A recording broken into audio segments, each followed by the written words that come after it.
Good afternoon, everyone.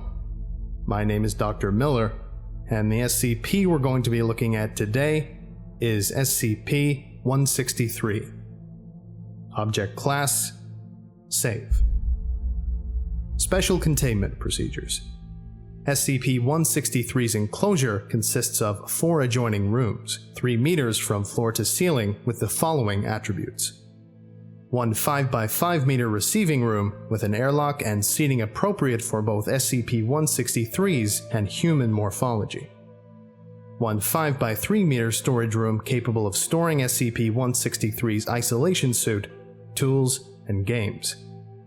1 20x15 meter workshop and dining area which contains all salvaged technology, including SCP-163-1. 1 5x5 meter sleep area and rest facility, furnished with seating and bedding fitting SCP-163's morphology. Air is filtered into the enclosure and is automatically monitored at all times by computer and once daily by staff to check for impurities. Filters are to be changed weekly or any time impurities are found in the air. 2 separate lighting systems are used in the enclosure. One which produces radiation between 400 nm and 700 nm, and one that produces radiation between 150 nm and 300 nm.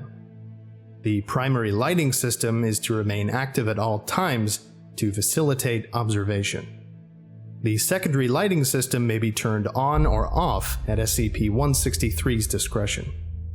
At no point are forbidden elements and chemicals to be introduced into the enclosure above prescribed proportions listed in Manual M163-1. Personnel and any items brought with them will be checked for traces of these chemicals prior to being allowed access to the enclosure. Personnel are to wear isolation suits at all times while in the enclosure to protect themselves and SCP-163 from cross-contamination. Before being granted clearance to enter the enclosure, personnel are to study Manual M163-2 and submit to an interview with Dr. Cleared personnel are permitted to interact with SCP-163 by assisting it with repair of equipment and by playing board games with it. SCP-163 may leave its enclosure at any time. It must first announce its intent to leave the enclosure through an agreed-upon gesture and don its isolation suit. The suit contains the same air filters used to cycle the air in the enclosure. In order to facilitate vision, SCP-163 may carry a UV flashlight capable of producing radiation wavelengths of no less than 280 nm in order to keep risk of skin cancer among personnel to a minimum. When roaming the facility, SCP-163 is to be accompanied by a junior researcher who is to record all actions, gestures, and expressions with a video camera. The escort is to also bar SCP-163 from any areas deemed dangerous to it. Once every 3 days, personnel are to deliver to the receiving room a 20-liter container with chemical elements in proportions listed in Manual M163-1. SCP-163 will take the container and pour its contents into SCP-163-1. The empty container is then placed into the airlock for retrieval. Equipment may be removed from the enclosure only when in the presence of SCP-163. If SCP-163 interferes with the removal of a piece of equipment, the item is to be placed back in the area from which it was taken. At no point is SCP-163-1 to be disassembled, operated, or removed by personnel under any circumstances. Any attempts to do so will result in severe discipline. Description: SCP-163 is a sapient organism of extraterrestrial origin. When standing, it is 2 meters tall and 1.5 meters wide, the bulk of the body being suspended 50 centimeters from the ground. The body is roughly cylindrical with a circular mouth at the bottom, the equivalent of a head at the top, and 8 3-jointed legs arranged radially around the equator. SCP-163 also has a series of specialized limbs, and they are as follows: 2 prehensile feeding apparatus on either side of the mouth, 2 arms near the top of the body used for delicate manipulation. 2 larger arms located closer to the legs used for heavy manipulation and lifting, and capable of producing a steady force of approximately 500 newtons and a striking force of up to 2,000 newtons. 2 appendages of indeterminate function located between the legs and mouth parts, which had been amputated prior to SCP-163's discovery. 30 centimeters from the top of the body is a single semi-compound eye which extends in a ring around it, allowing a full 360 degrees of vision. There is a blind spot at the back of the head to make way for an organ used for elimination of bodily waste. The compound eye is separated into 88 units. The most likely hypothesis is that each unit receives only vertical information, while the brain intuits horizontal information by comparing input from different units. The eye is sensitive to light wavelengths between 150 and 300 nm, equivalent to UVC, which is harmful to most terrestrial life. SCP-163 contains an endoskeleton which consists of tissue similar in chemical composition and structure to cellulose. The skeletal structure protrudes from the uppermost joint of each leg and appears to have been blunted by mechanical means. No pain response is exhibited when samples are taken from these protrusions. The skin is transparent to visible wavelengths of light, but opaque to ultraviolet. Blood samples taken have an oxygen and carbon dioxide transport system based on nickel, rather than the iron or copper used by terrestrial organisms, and is green in color. Analysis of blood and tissue shows that SCP-163 cells use DNA for instruction, with a standard GCAT basis. However, a different method is used to interpret said instructions. Sets of 3 bases still code for amino acids, but they are not the same ones that are coded for in terrestrial cells. In addition, some terrestrial amino acids are not present in its biology, while others that it uses are not present in Earth's biosphere, allowing for dramatically different protein arrangements. SCP-163's home environment would have contained different proportions of elements compared to that of Earth. This is evidenced by its sensitivity to certain common elements and its resistance to other less common ones. A heavy metal poisonous to terrestrial life is used in SCP-163's metabolism. Iron and calcium, though not used by SCP-163, causes no harmful effects to it. Exposure in any chemical form causes damage to tissue, and are as harmful to SCP-163 as they are to us. A full table of safe and unsafe chemicals, along with dietary requirements, is contained in Manual M163-1. Furthermore, the atmosphere would have had different proportions of gases. SCP-163 is able to survive in our atmosphere for some time without mechanical aid, but will begin to show signs of illness after 1 hour. Air that is filtered to remove certain common terrestrial elements will prevent such an event. Analysis of SCP-163's technology includes searches for hermetically sealed chambers, which may contain evidence of its home atmosphere. It is unknown how SCP-163 communicates complex ideas. The only vocalization produced by it is a steady sinusoidal wave of approximately 15 Hz when in certain emotional states. There is no variation to this vocalization, which can last from 15 seconds to 10 minutes. It is recommended that personnel exposed to this sound remain in well-lit conditions to prevent feelings of paranoia. Emotions are primarily displayed by the dome of tissue above the compound eye. Different states correspond to distortion of furrows in the skin by subdermal muscles. In addition, a negative and affirmative gesture have been noted. An affirmative consists of the rapid beating together of SCP-163's delicate manipulators, while a negative is the same gesture performed by heavy manipulators. Specific information on gestures and emotional states is contained in Manual M163-2. SCP-163-1 appears to be a universal life support device. it is able to convert basic chemical elements into sustenance for SCP-163, in addition to originally projecting the phenomenon in which SCP-163 was found. To ensure continued health of SCP-163, study of SCP-163-1 is forbidden until after the death of SCP-163. The function of other equipment is still not fully understood. The technology is limited to crude transistors assembled into various specialized analog computers. Many physical processes that these computers model do not correspond to anything known to modern science. It is theorized that SCP-163-1 relies on some of these processes in order to function. SCP-163 was first discovered by miners in the Andes Mountains on 2000. The rock strata in which it was found are approximately years old. Shocked minerals in the vicinity indicate that its spacecraft had crash-landed. The miners reported coming across an impenetrable mirrored surface which abruptly disappeared after enough rock was removed from it. The description suggests that this is a larger version of the phenomenon produced by SCP-163-1.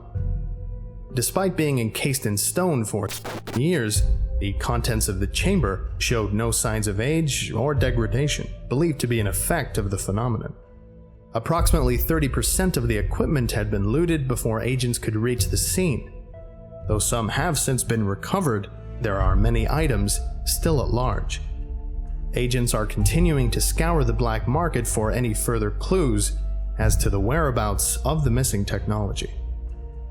When agents took control of the scene, SCP-163 was still encased in the reflective sphere produced by SCP-163-1.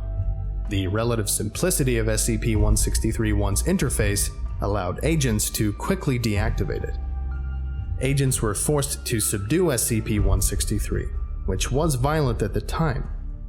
Aside from this initial confrontation, SCP-163 has cooperated with the Foundation to the extent of its ability to understand us. The following are select experiments performed on SCP-163. A full list of experiments and results is contained in Manual M163-2. Experiment Log 163-46. Facial recognition. Date: 2000. Subject: SCP-163. Procedure: Dr. entered the enclosure of SCP-163 carrying 30 11x17 cards with images printed on them with UV-absorbing inks. Images were representations of human faces of varying complexity. SCP-163 was shown these images from least complex, a smiley face, to most complex, a photograph of Dr. Details: SCP-163 was not able to recognize the smiley face, which human infants are able to immediately emulate. It was not until the 18th image that SCP-163 reacted by taking the card and placing it over the front of Dr. faceplate. Image 18 had exaggerated facial features which included a nose, eyes, ears, and a mouth open showing a row of straight teeth. Image 17 was identical but with a closed mouth. Experiment Log 163-47. Facial recognition. Date: 2000. Subject: SCP-163. Procedure: Dr. entered SCP-163's enclosure carrying 20 11x17 cards with images printed on them with UV-absorbing inks. Images were representations of the top of SCP-163's body, ranging in complexity from an isosceles triangle to a photograph of SCP-163. Details: SCP-163 did not recognize the first card as a member of its species. The second card, depicting an isosceles triangle with a horizontal line going through the middle, elicited a response. SCP-163 took all of the cards from Dr. and looked at each in turn. It then sorted the cards into 2 stacks, one which contained 6 images, including image 1, and one which contained the remainder, including image 2. It is hypothesized that the first stack includes images which cannot be recognized as SCP-163's species, while the second stack has images that can. The presence of the photograph in the second stack supports this hypothesis. Experiment Log 163-80 Altruism Test. Date: 2000. Subject: SCP-163. Procedure: Dr. entered the enclosure carrying 2 wooden blocks and a box capable of holding both. Dr. opened the box and moved 1 block into it while feigning great effort. After closing the box, Dr. moved the second block toward it, again feigning effort, and awaited a response from SCP-163. Details: SCP-163 opened the box for Dr. after 10 seconds of him attempting to place the block inside while the lid was closed. The result is consistent with the same experiment performed on human children. Experiment Log 163-88 Higher Functions. Date: 2000. Subject: SCP-163. Procedure: Dr. entered the enclosure with a cart containing an easel, 5 canvases, assorted brushes, and a selection of pigments which reflect different ultraviolet frequencies between 150 nm and 300 nm. Dr. briefly demonstrated the act of painting using 3 of the pigments before handing the brush to SCP-163.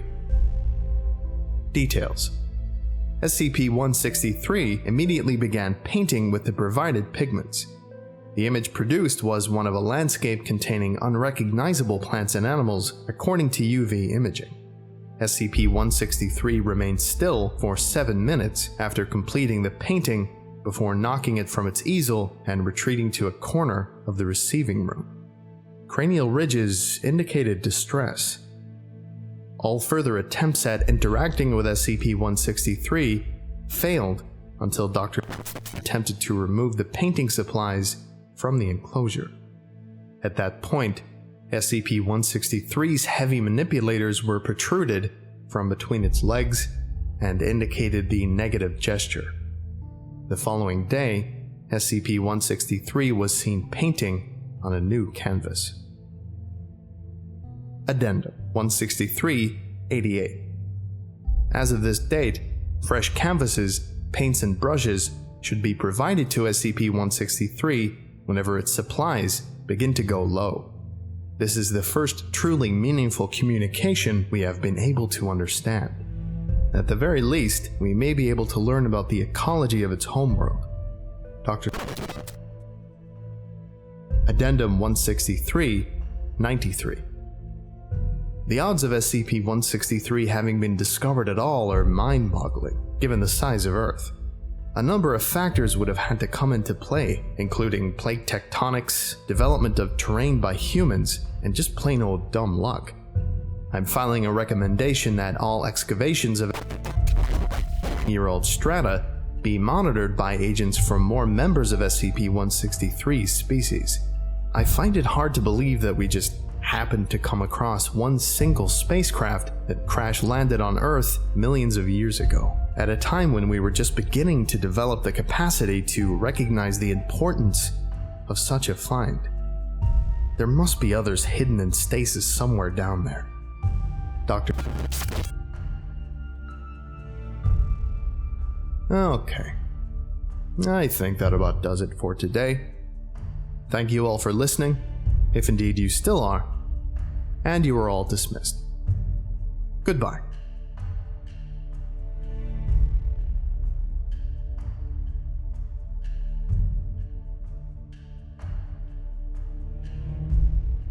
I would like to give a special thank you to Bob, the Reclusive Extrovert, James Saba, Arbiter Soul, Darius Tan, Karim El Ashmawi, Justin Day, Ophelia Gray, Thomas Morin, Curie Coma, Aaron Peck, NJ Vojak, Dr. Crystal Spice, my archive curator Nick, Joseph Lewisseau, Agent Vamp, King Madding, and Dr. Proctor.